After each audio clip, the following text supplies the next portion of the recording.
جن لوگوں کو بادی، بواسیر، کھانسی، دمہ یا گٹھیا ہو ان کے لیے میتھی غذا بھی اور دوا بھی۔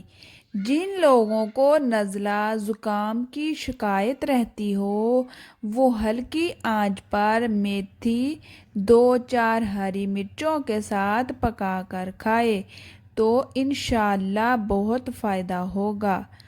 اگر صبح کے وقت ایک گلاس تازہ پانی میں 1 کھانے کا چمچ لیموں کا رس اور تھوڑا سا نمک ملا کر پی لیا جائے تو یہ آپ کا معدہ اور آنتوں کی صفائی کے لیے بہترین ہے اور اس سے معدہ اور آنتوں کی خرابیاں باہر نکل جاتی ہیں۔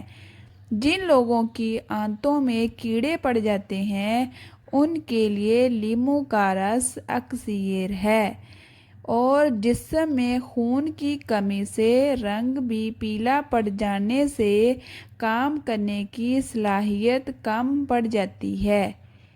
اس کے لیے بار بار تھکاوٹ کا احساس ہوتا ہے، سر اور ٹانگوں میں درد رہتا ہے اور آپ کی طبیعت میں بھی سستی غالب آ جاتی ہے۔ اس صورت میں ایسی غذا کھائیں جس میں آئرن اور وٹامن سی وافر مقدار میں موجود ہو، مثلاً خوبانی، آم، سیب، لیموں اور پالک وغیرہ۔